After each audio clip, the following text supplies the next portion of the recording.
Well, hello and welcome. Thank you for joining us today for this discussion about the Treasure Valley's real estate market. I'm Paul Schwedelson, growth and development reporter for the Idaho Statesman. The Boise and Treasure Valley housing market has soared since the middle of 2020, with houses going for thousands above the asking price and bidding wars driving up the cost. Now, rising interest rates are dramatically affecting the real estate market and slowing development. We've been following all the action in our Affording Boise series that most recently began focusing on home ownership. In May, the median price of an Ada County home peaked at more than $600,000, according to the Intermountain Multiple Listing Service. In August, the median price was $565,000. While prices are coming down, interest rates have accelerated after years of historic lows. To help you make sense of it all, we've asked two real estate professionals and a city planner of one of Idaho's fastest growing cities to share what they've been experiencing over the past few months as the market has shifted. Real estate agent Cindy Elliott has been with Group 1 Sotheby's International Realty since 2000 and is a member of the Boise Regional Realtors Board of Directors. Cindy works with both new construction and resale homes with buyers. Kevin Rice is the branch sales manager at Premier Mortgage Resources and the president of the Idaho Mortgage Lenders Association. Kevin has worked in the mortgage industry for more than 30 years. City of Meridian Planning Division Manager Caleb Hood has worked with the City of Meridian for 20 years. He oversees current and long-range planning divisions within the Community Development Department and is researching and making recommendations to city leaders on potential housing, zoning, and transportation codes. Thank you all for joining us today. Let's jump right into it. So as the market has shifted in recent months, what are each of you seeing in your fields? What's going on? How fast has this change been? Cindy, we can start with you. Well, the market's definitely changed from the beginning of 2022 to where we are now. We were still seeing multiple offers, and it was a very busy market at that point. But we're now seeing a little bit of a slowdown, obviously, with the interest rates going up. But we are still seeing buyers and sellers out there. There are listings getting offers. The market, I believe, is kind of getting back to more of a normal market. We're not seeing that huge appreciation in 1 year, but we're going to start seeing a normal appreciation of this market.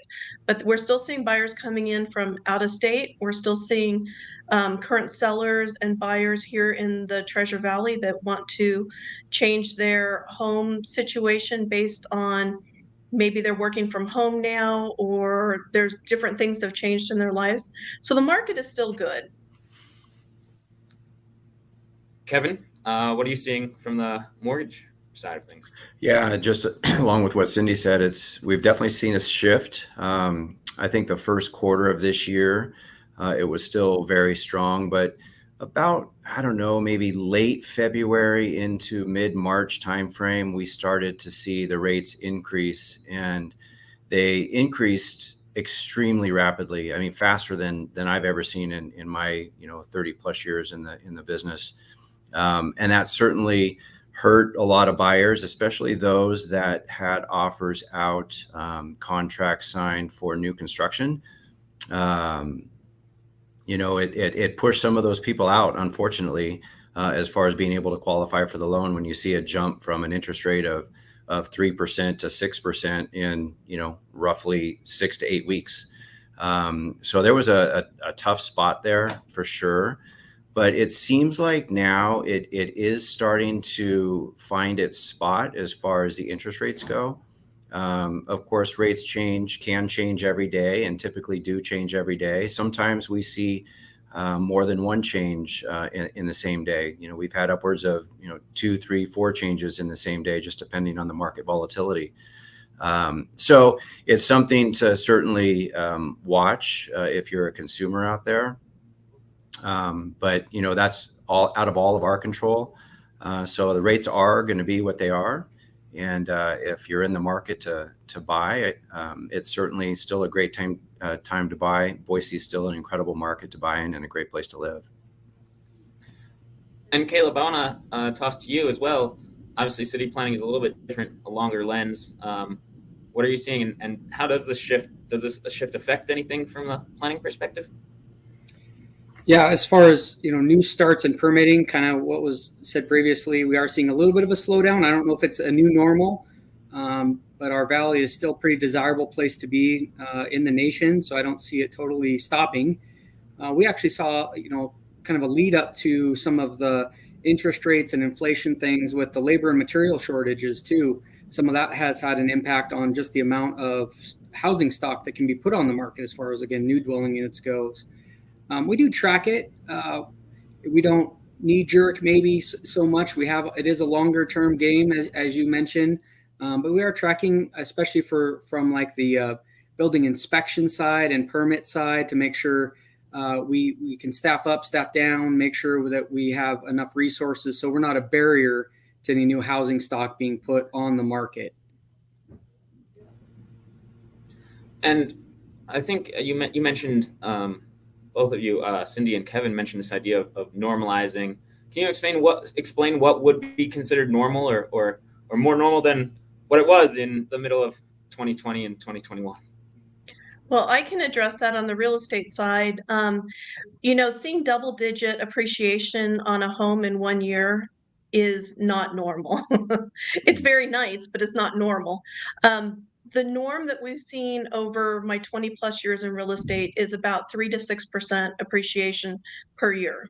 That's what we saw in this valley, and that to me is more of a normal market. Big spikes like we saw, before the 08, 07, 08 subprime, and then these big spikes, that to me is not normal. So I think we're going, and again, the word normal is probably not the right word to use because I don't think there is such a thing as a normal anymore. It's just more of a traditional market that we've seen. Yeah, absolutely. That 3 to 6% is right on, in my opinion. And this was a couple months ago. I just was curious to know what our average appreciation has been in the Treasure Valley over the last, I think it was 10 years, and it was right at about 10%. I think it was just a little bit over 10% appreciation in the Treasure Valley for the last 10 years. So seeing the spikes that we saw the last 2 years, I think last year we were somewhere in the 30% range. The year before that, we were, hanging around the low 20s. That is not a normal market, and it was never going to sustain itself for any long period of time. And when we saw buyers, pay 10, 15, 20, up to $100,000 in some cases over asking price and appraised value, that wasn't going to last forever. That was certainly driving the values up. That was driving the values up for the next person who wanted to buy. And as far as interest rates go, I think we have a graph to show over the last, since dating back to 1971. If you can put that graph up, that's the federal funds rate. So that's a little bit different than the interest rates. I'm not sure if we have that graph today, but I can tell you that there we go. That's current. So that's current year to date. And there we go. There's the historical 30-year mortgage rates right there, directly from Freddie Mac, dating back to 1971. So you could see, if you look at the average since 1971, it's 7.76%. So when we saw rates down in the twos and low threes for these last couple years, 2020 and 21, that was definitely not the norm and was never going to last at all. People were buying, a lot of house because they could, right, with those low rates. And so, to Cindy's point, we're coming back to more of a normal market when it comes to interest rates, and we don't like it. we don't like those 7.76% rates, which is the average since 1971. We want those 2 and 3% rates, but right now that's where we're at. Where, if you throw up that other graph there that says the current 30-year mortgage rate. So if you just look at year to date from January to this year, the average is 4.82. It's because we had those low rates for the first quarter that were kind of carrying over from the year and the year before. But now we're on this slow rise, and currently, we're looking somewhere in the high sixes to low sevens, depending on, borrowers' credit scores, how much money they have to put down, the loan program that they choose or that they qualify for. So we are definitely coming back to more of a normal market, not only with appreciation, as Cindy addressed, but certainly with the interest rates as well. I'm curious, what caused this shift? It seemed like, as you mentioned, it went really fast. So both on the real estate side and the mortgage side, what caused this? Well, I am definitely not a politician and not an expert in the secondary market arena when it comes to the mortgage-backed securities, and but I think a lot of factors. I think certainly inflation caused some of it, which forced the Federal Reserve to increase the Fed funds rate. And if you can throw up that last graph that you had initially regarding the federal funds rate. This is really what affects, or is a big part in affecting mortgage interest rates. So when you hear the news saying, the Fed's raised the rates by 3/4 or 1% or 0.5%, they're not talking about mortgage interest rates specifically. They're talking about the Fed funds rates, which are the rates that banks charge each other to borrow funds. This affects credit cards, your interest rates on your credit cards. It affects your HELOC loans. If you have a HELOC out there, a home equity line of credit, it will affect that as well. But as you see the Fed funds rate go up, the interest rates will typically follow. Mortgage interest rates will typically follow. So right now, the current Fed funds rate, I believe, is between 3 and 3.25.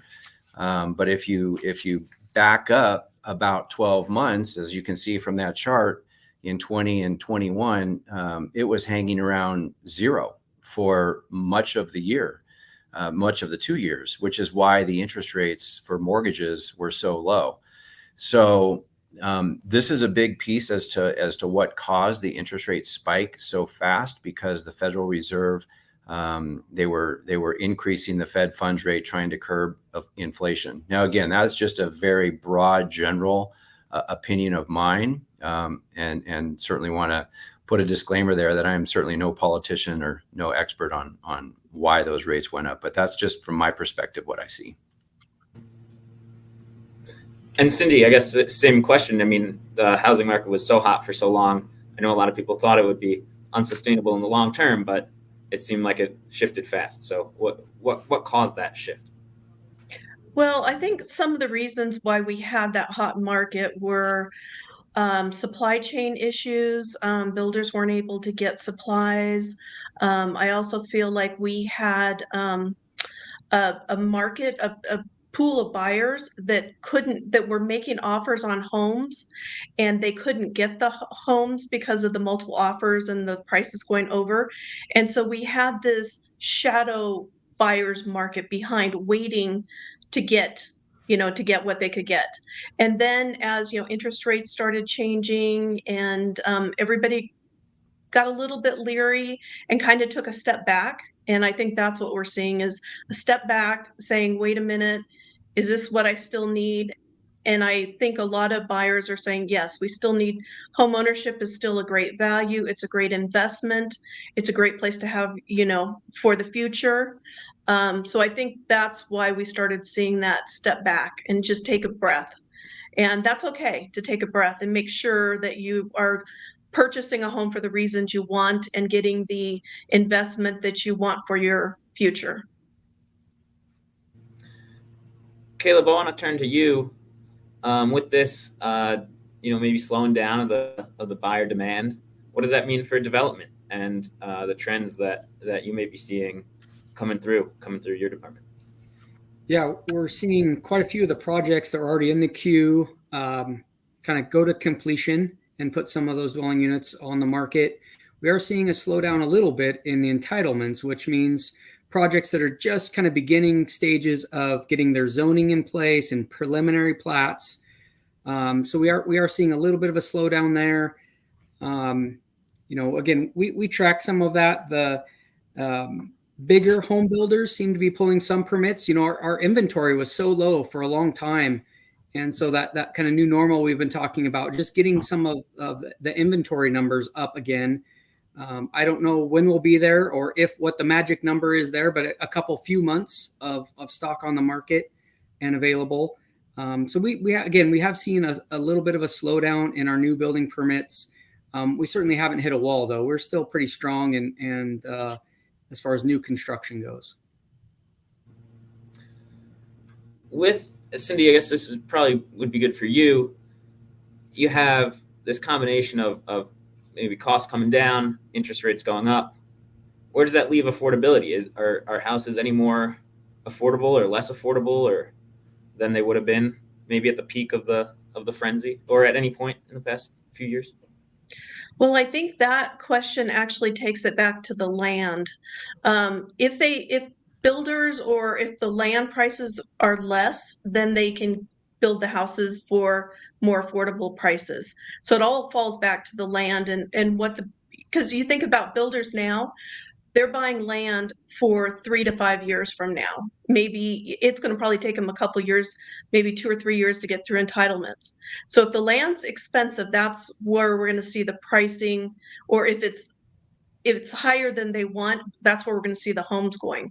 So I think it all comes down to us normalizing the market a little bit. I was just sitting here thinking, I remember somebody asked me years ago and they said, what's the average days on market? And I said 98 days. And I think about the last year and a half, 2 years, and I would say 4 hours, 3 days. I mean, yeah. So we just have to get back to a place where we can start focusing on affordable home living prices. And the other thing in this valley, and again, I'm not a politician like Kevin, but the wages are going to need to go up here in this valley to kind of meet with what is going on. And again, I'm not a politician, so I can't really delve into that, but I think our wages need to be higher in this valley and increase so that people can own homes and there can be more home ownership. With the land, are you seeing a change in that recently as the shift is happening with the land prices? Not yet. No. It's always interesting. So if Mr. So-and-so had a property and then he saw his neighbors got this much for it, therefore that's the price he wants on his. But he might have been looking at the prices in the middle of, the frenzy. So I think it's all just take a breath. Let's get realistic on our prices. Let's start pricing things where they should be. And I think we'll be okay here. Mm-hmm.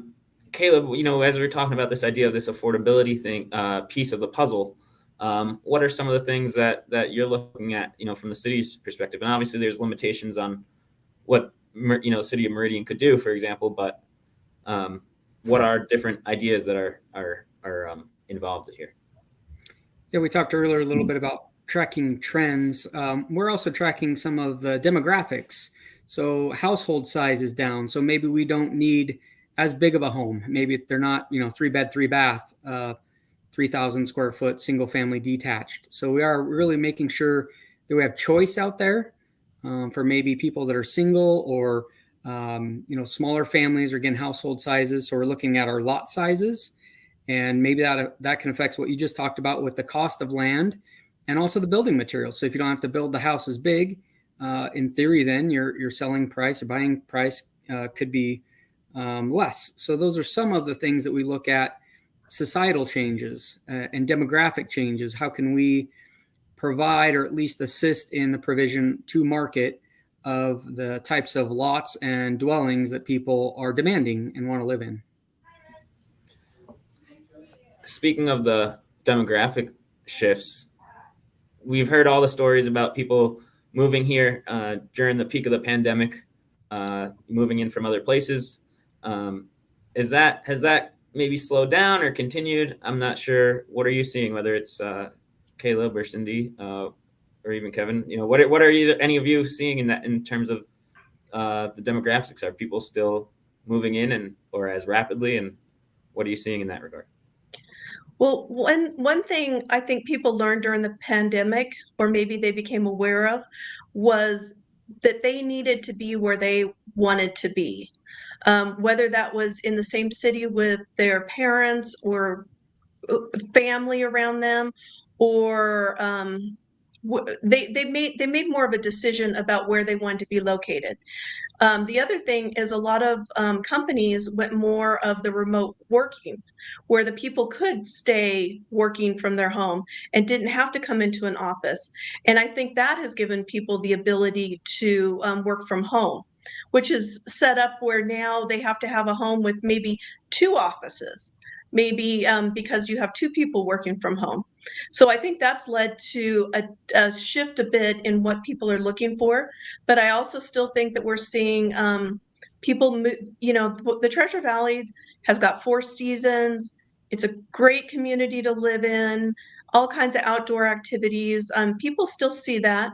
And then now I think we're seeing a lot of the parents following the kids and the grandkids that are living in the Treasure Valley because they want to be closer to them. So I think that's kind of the trend. I do open houses pretty much every Saturday, and I talk to a lot of people, and they're coming from out of state because their family's here, their kids are here, and they want to be closer to the grandkids. So I think that's a trend we're seeing right now. Mm-hmm. Kevin, what do these rising mortgage rates? What does that mean for buyers and sellers and the market as a whole? What does this all add up to? Yeah, well, unfortunately, it's definitely has shrank, if that's a word, the buyer pool, or at least they're needing to look at different purchase prices. As an example, like if you were to take a $600,000 loan back when rates were in the mid twos, that payment that you would have had for a principal and interest payment would equal roughly a $380,000 loan today. So, they lost quite a bit of buying power with that. So, yeah, I mean, it definitely has affected some buyers out there.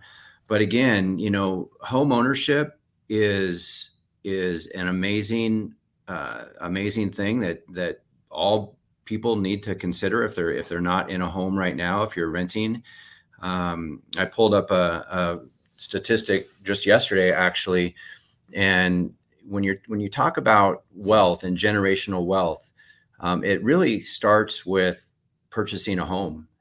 Those homeowners, they have about 40 times more net worth than someone who is renting. And it's all about creating that generational wealth for yourself and for your kids and for your family down the road. And so there are a lot of buyers out there who are discouraged because, maybe they can't afford that house that they saw, 6 months ago or 8 months ago or a year ago. But, I would encourage everybody just to take a look again, get with a great lender and just see what you can qualify for. Don't underwrite your own loan. Let the loan officers out there in our community do that for you and help you along that path. And maybe you're not a home buyer today, but certainly, you could be a homeowner in 6 months from now. So that's kind of a lot of the conversations I have with people too, is that prepare yourself today. Maybe it's not going to work today, but you don't know what the next 4, 6, 8, 12 months look like. So get prepared now for future home ownership. Kevin, I appreciate you sharing that statistic. I just want to highlight it just to understand. So what you had said was previously when the rates were really low, a $600,000 loan, your monthly payment now is equal to what, a $380,000? About 380. Yeah. So it's a significant change. I mean, when the rates double, unfortunately, that's what happens. Right. And obviously that has a big, like you said, it has a big impact on the buying power. Mm-hmm. Cindy, what advice would you have to buyers or sellers right now, looking at what's going on in the market? What I would advise buyers to do right now is go out and look at homes that are available. As Kevin said, get with a good lender and maybe get a little creative. Maybe the seller can pay something towards your closing costs, maybe help with a buy down. Kevin can advise more on this, but get a little bit more creative and see what you can afford, and then see when you can afford it. So I still feel, as I said, I'm still working with buyers. They're still wanting to buy. It's still a great investment in this valley. One thing I tell people is my grandfather lived during the Depression, one of my grandfathers, and he says the one thing that was the most important to him is no matter what, he owned dirt. He said he owned a house. No matter what, he had a house over his head. And I still think that home ownership is very important to people. And but like you just said, even with the builders, if you're going to have a home built or something to that effect, see what kind of programs they have out there. See, some are offering incentives. Some builders are offering incentives. Some lenders are offering incentives to help with buyers being able to afford the home. So definitely do your homework, work with a great lender, work with a great realtor that knows this valley, that knows the options you have. And definitely, if you're ready to buy, it's now. People always say, when should I buy? What's the future going to be? And I always joke, and for over 20 years, I've said, my crystal ball is pretty murky, but what we know is what we know now. We know where the market is right now. We know what values are right now. And so if people are going to try to hold out on buying because they want to pick the day that the market drops the most or something, I always tell people, by the time you know that, the market's going to already have gone up and you're going to have missed it completely. And you might be in a worse situation than you were before. So, because nobody sends out an email and says, okay, the market's at the bottom right now. Even it's anyways, kind of funny. Yeah. But if you want to do it, now's the time to buy a home. Yeah, and let me just address that too, Cindy. I can't agree more. It's, throughout this last, probably 6 to 7 months or so, if you back up to that February, March timeframe when rates started to go up, some of the buyers that I was working with saying, well, wait a second, the rate was at whatever, 3, and now it's at 3.5. I'm going to wait to see if they come back down. Well, they never came back down, and now they're, nearly double. And really, they priced themselves out of the market just by waiting to save 0.25% or 0.5% in interest rate. There's kind of a new saying out there and within the mortgage industry, and I don't even know who came up with it, but I think it's pretty ingenious. And the saying is, you want to marry the house and date the rate. And the idea behind that is, marriage, of course, is long-term, right? Your house is a long-term investment. Your rate is not. What you get today doesn't mean that you have to keep that interest rate forever. There's always going to be times and opportunities to refinance out of that interest rate. It's cyclical. It's very cyclical. Our real estate industry is cyclical. They say that it goes in about 10-year cycles. Before, as you're climbing, within 10-ish or so years, there's going to be a slight correction. We're actually on about 12 years right now. So we're kind of overdue if you look at that statistic, but don't think that you can't qualify for a home. There's so many different loan programs, so many different ways that creative financing that we can look at. And again, maybe it's not right today, but that doesn't mean it's not going to be right in 6 months from now. But to Cindy's point, don't try and time the market. If you were an investor in the stock market, maybe you're a professional investor, maybe they try and time the market. Does it always work out for them? I would say no. Don't try and time the real estate market either. If it's something that you are passionate about, that you want to get into, you want to become a homeowner, do what you can now to get to that spot to start your generational wealth. What about sellers, Cindy? I guess would you say the similar thing, or I don't know, how would they play into it? Yeah, I mean, in the last few weeks, I've probably I probably listed 5 or 6 homes in the last few weeks. Sellers are selling their homes for changes in family situations, for various reasons. Maybe they're wanting to buy. Again, it's don't try to time, as Kevin reiterated, don't try to time the market. If you're in a situation where you want to sell your home for whatever reason, because it's a job transfer or whatever, you need to go ahead and go forth with it. You can't try to say, oh, if I wait 3 more months, the market's going to, the value is going to do this. Again, that's speculation, and I never try to play that game, not even on my own home. As you all just discussed, you don't have a crystal ball, but I am curious about maybe what you see happening next, potentially. There's discussion about a crash or a correction, or all different sorts of ideas. And we could go one by one. Caleb, we could start with you. Obviously, again, the longer lens from the city planning perspective. Where do you think things may go from here? Yeah, I think Cindy does have a crystal ball. It's just murky sometimes, is what I heard. So you're asking me that, and I'll reiterate too. It is cyclical. The question is how low is it going to go, or how slow are we going to become? I think we've all kind of, to me, the theme, the message that I hope people hear, I think, is this.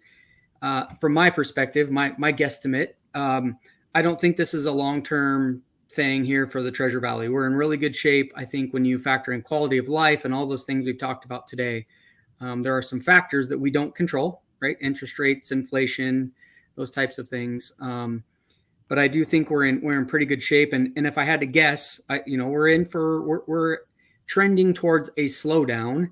How long that lasts, I hope that wasn't the question, because I do not know that. But, I don't think it's going to be sustained. I don't think it's going to be 5 or 10 years of a downturn. A year, 18 months, give or take, maybe would be a guess if you're putting me on the spot. But that's a tough question. And I guess, I don't know if Cindy or Kevin, if you want to add to that. I know you shared about not trying to time the market, but I don't know. Can you just explain, is it a crash or correction or anything in that regard? Well, I'll speak to the rate question, because I get that nearly every day, if not multiple times a day, is what are rates going to do? And yeah, I mean, we don't know. You can listen to all kinds of people, experts. There was somebody from FHFA on Bloomberg this morning. I think she was from the Federal Reserve, saying that, don't expect rates to come down in 2023, possibly first quarter of 2024. So that kind of goes back to my point, is if you try and time the market with interest rates, you might lose out for longer than you should. If you're able to buy now, the rate's not going to be on your loan forever. Buy now. Start creating your own equity. What the interest rate is on rent, right? Well, the interest rate on rent is 100%. You don't get any value for that. You get no equity for that. You're paying somebody else's mortgage. So create your own wealth, get into your own property, and start creating your own equity. And to add on to that, I agree with Kevin.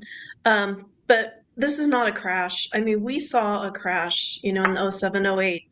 That was a whole different other reason for what happened, the subprime loans. And I know Kevin could discuss this better than even I can. There was a reason. I think we're just having a little bit of a correction right now. And that's okay. That's okay to have this happen. It actually makes me feel more comfortable to have a little bit of a correction. People are still, as Kevin said, it's still a great investment. People haven't lost huge amounts of money. You got to be prepared in this time to buy a house and stay in it for about 5 years. and you'll be fine. You'll be absolutely fine. In about 5 years, you'll probably have different needs for your home ownership because your family's changed or your family situation or your work or whatever. So it's still it's just a little bit of a correction. And the other thing I wanted to talk about real quick is, so I've been doing this for over 20 years, and we normally have changes in the market. So like, for example, during November and December, we'd see the market slow down a little bit. Then it would start picking up around February. Then February till about beginning of June, end of May, we'd see it pretty strong. And then right after school got out, you'd see it got quiet.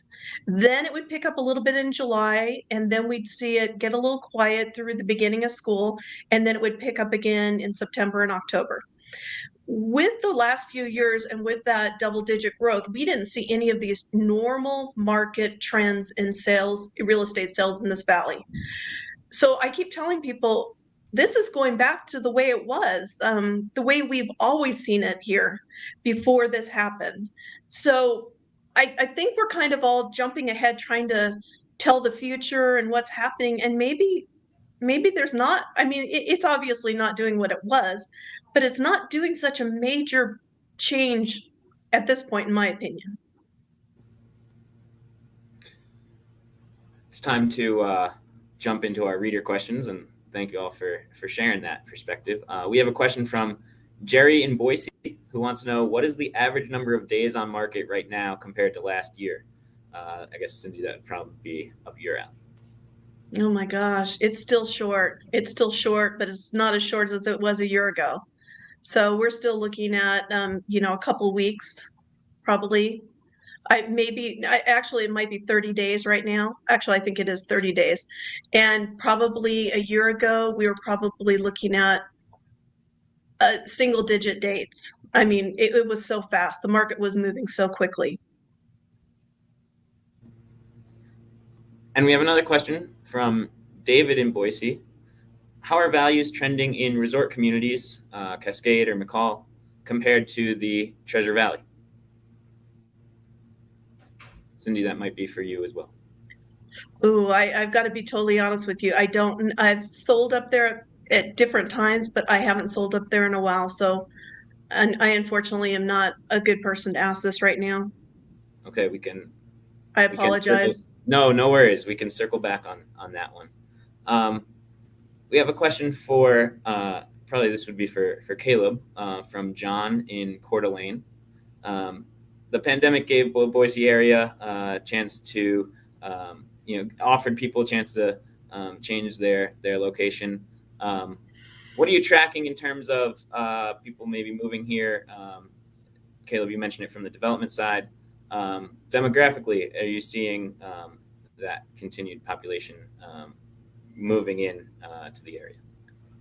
Yeah, in Meridian. So we actually, with the pandemic, we actually just got some of the census numbers a little bit late from 2020. So there is a lag in some of the trends, and being able to track that with the American Community Survey and, again, some of the census numbers.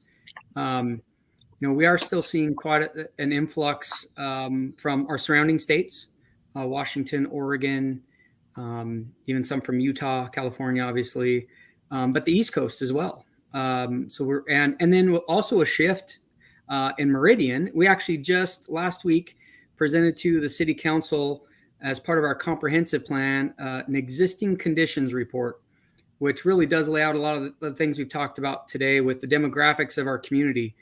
And we've seen a big uptick in young adults, so the 30-somethings. And also, and I think this probably goes to one of the comments earlier, we see a lot of grandparents that are following their kids, but their grandkids really, and moving to the valley. So we've seen 55 and over really jump over the last decade in Meridian. So we do track that. Not a lot we do with that information. It does affect some things, for example, like the types of amenities we'll put in our parks. And then again, household size and maybe encouraging lot sizes that can accommodate a smaller home on more lots, and so we can accommodate more households in the community. So there's a lot there. We could probably have a whole separate discussion on that topic, but people are coming from all over the country. still an influx of people here. And again, a shift really in young professionals and retirees. And speaking of the East Coast, we have a question from David in New Jersey. What will the new home market look like in the next couple years? Is new home inventory high? And asking about home builders giving incentives, is that the type of thing that may continue? Again, hard to predict into the future, but just knowing what we know in terms of tracking some of the development trends, what is the new home market looking like? So maybe I can start that one, at least the first part of that, because I touched on that earlier. Our inventory, and that's kind of some basic economics 101. I'm not a politician either. I'm not an economist. But supply was so limited and driving that demand higher and even the price higher. So I think, again, we're trying to catch back up with the normal of the past decade or two of having a few months of inventory out there. And that's kind of a healthy benchmark or metric. I haven't seen some of the recent numbers of how we're doing with inventory, but I just have to guess we're getting a little bit more close to the historic average of how many properties are on the market.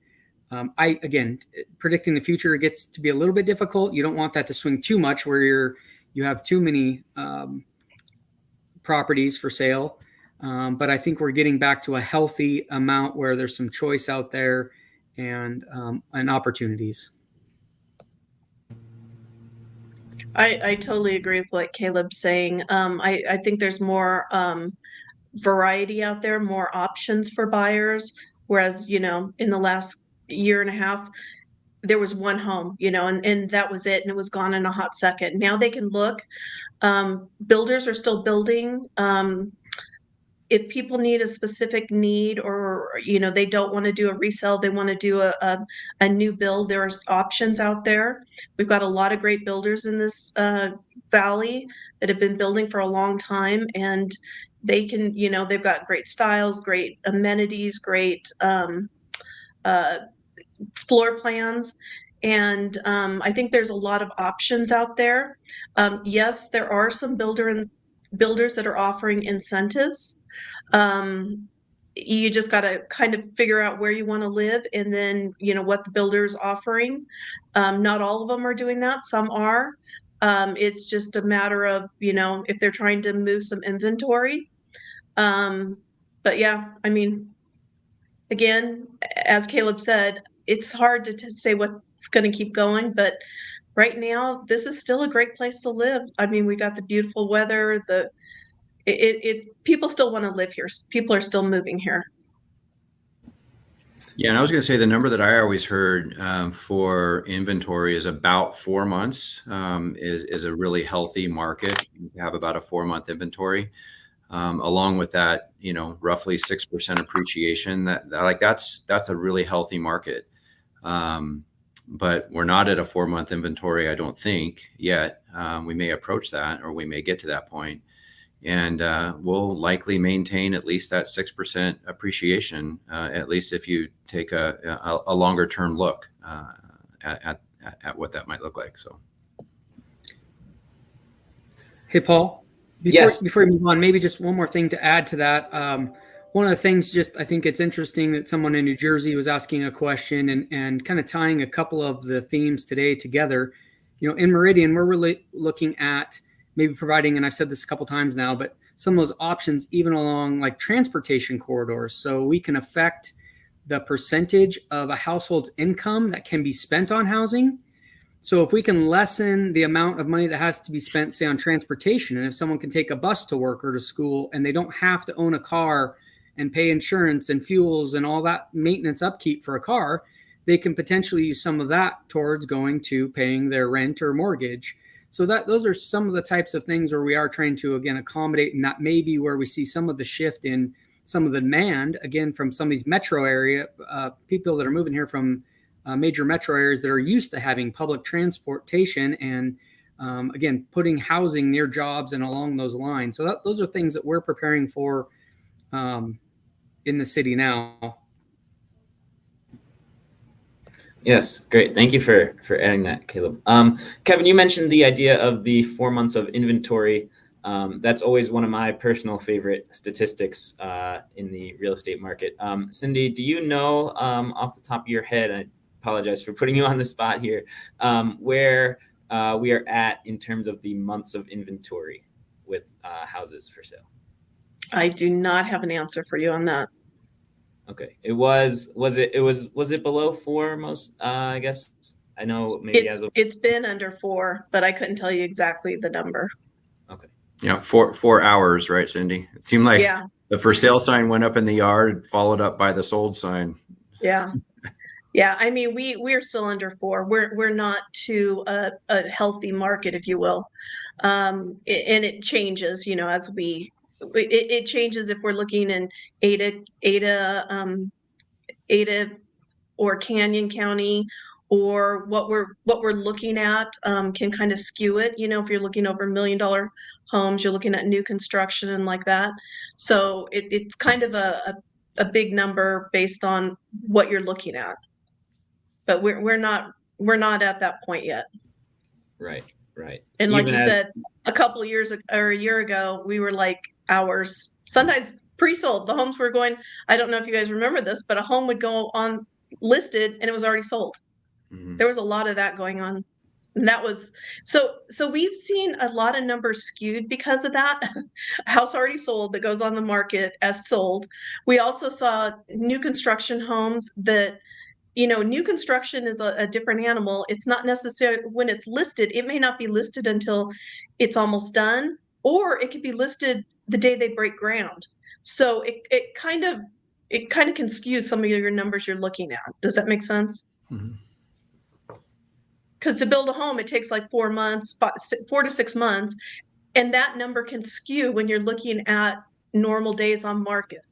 So if that makes sense. Yeah. I'm wondering, just given the recent changes, we had a question about, given the changes in the market, maybe people being uncertain, are you seeing a shift maybe toward people choosing to maybe remodel and then avoid the whole buying and selling aspect of things? Is that anything you're seeing, or maybe not really? I'm not sure. We are seeing some people doing that. And I've definitely heard of people doing that and had some clients. The challenge is they've had to deal with the supply chain issues that the builders have had to deal with, because the remodelers are dealing with that. So a remodel that, you probably could have done in a couple months or something like that, they might not be able to get what they were trying to get. And so that's been a little bit challenging for, people that wanted to do remodels. It's taken a bit longer. But some people have done that. They like their house, but they needed to make some changes, or maybe even just some updating. They still like their house, they still like their location, and they wanted to do some updating. And so the thing I always advise clients is make sure you're putting the value where it makes money for you. You don't want to put money into things that, always thinking about resale. So when you're doing a remodel on a home, you don't want to put money where there's going to be no return on it. You want to make sure that you're putting money in places where you're going to have the return on it. So if you choose to be very specific about things, just know that it may not get the return that you think. But if you're updating bathrooms and kitchens and things like that, you will get the return on it. Right. Cindy, I'm wondering, there's been some, you look around and there's a lot of times houses have been put on the market and then there's been a price reduction. What should people know about that? Is that something that is becoming more and more common? And just what are your thoughts on that idea in general? We have in the last few months seen more price reductions than we have in quite some time. I think some sellers were still thinking that if their neighbor sold it for that price in February or March or April, they could get that price also.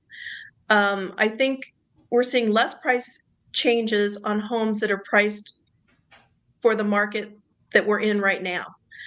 But I still think that some people, kind of like Kevin was talking about the interest rate, where, it's at 2 3/4 and they didn't want to change. And, that kind of became the mindset. But if the home is priced properly and it's in a desirable area, it's going to sell. I mean, you're not going to have to drop the price. If it's overpriced, you're potentially going to have to drop the price. And you got to be careful about chasing the market. You know, we always say that's not a good position to be as a listing agent or a seller, is chasing the market.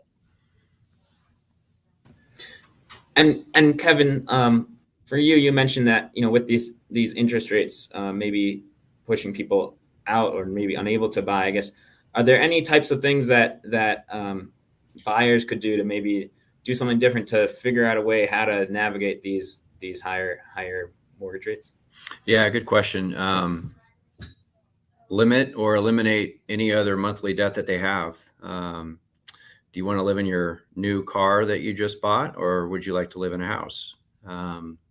You know, we see that often. So eliminate, if you can, your car payment. If you have a car payment now and you want to become a homeowner, and that might be the one thing that's preventing you from qualifying for a loan, sell the car, buy something for, you know, that's going to be a reliable source of transportation for you back and forth to work, and start your path to home ownership. So, you know, that would be one piece of advice that I would give, is just kind of take a look at your monthly debt picture, credit cards, car payments, installment loans, you know, anything of that nature.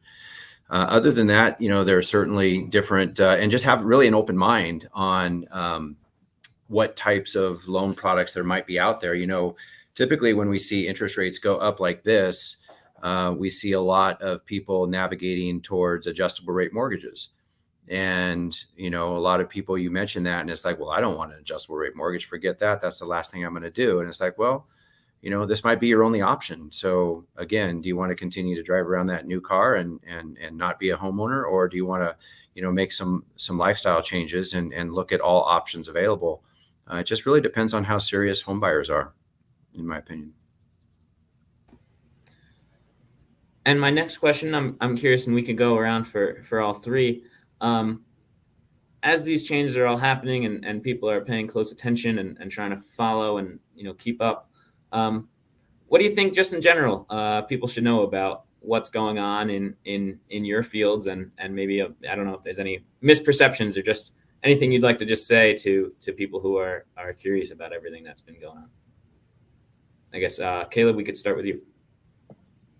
Sure. You know, I'll tie it back into our conversation today a little bit, but the city does have a comprehensive plan. And I guess I just, you know, we do ask people in our community to be involved in the visioning of what you want your community to look like into the next couple of decades. So that includes current trends as well as longer term trends, and really, again, envisioning that community that you want to live in today and into the future, and for the next generation as well. So there's always opportunities to be involved that way, as well as we talked about entitlements before. People are certainly welcome to come down to City Hall and provide their input on proposed projects, new housing starts that are proposed early on in the process. So is that a good fit for existing communities and the use of the land in that community? So it does tie in the dwelling units we're talking about today and the cost of them. Really, the wheels are set in motion years in advance of that. And that's really the opportunity that people have to be involved in making the community one in which to live, work, and play. So I would just encourage people to reach out and be involved in your hometown. And what I would say is, if you're interested in buying real estate, there's a lot of information out there, a lot of information. Some is good and some's not as good. Be careful about getting too caught up in all of that. Definitely work with a realtor, a reputable realtor that has experience and can advise you and help you start the process, even if you're not buying today. Start that relationship so that they can help you work through accomplishing your real estate goals, whether it be in a year or 2 years or whatever. There are steps that can be taken and things that can be done to get yourself in a better position for buying and qualifying. but definitely work with somebody and be careful about listening to all markets. And you just got to be careful of the sources you're using and what you're hearing. But definitely work with somebody that knows what they're doing and can help you in the process and help you accomplish your real estate goals. Yeah, and I would just say, just in closing, don't hesitate to just have a conversation. As I've said, maybe you're not a home buyer today, but that doesn't mean you're not a home buyer, in 6, 8, 10, 12 months. Have that conversation, find a great reputable lender who has experience, but start that journey. It doesn't cost you a dime. Don't believe everything that you read on the internet. You don't need 20% down to buy a home. That is long gone. It used to be that way years and years ago, but not the case anymore. So just be willing to have that open conversation with somebody that you trust, and get on the path to home ownership. Gosh, well, thank you all for taking the time this afternoon to speak with us. Thank you to our panelists, and thank you to everyone out there watching. I know I personally learned a lot, and hopefully you did too. If you want to read more, you can check out our Affording Boise series at idahostatesman.com, all about the real estate market and some of the shifts that have taken place. The Idaho Statesman's ability to keep you informed about the area's real estate market and housing crisis depends on your support. If you like this event, please consider supporting our local journalism by subscribing at idahostatesman.com/subscribe. Thank you.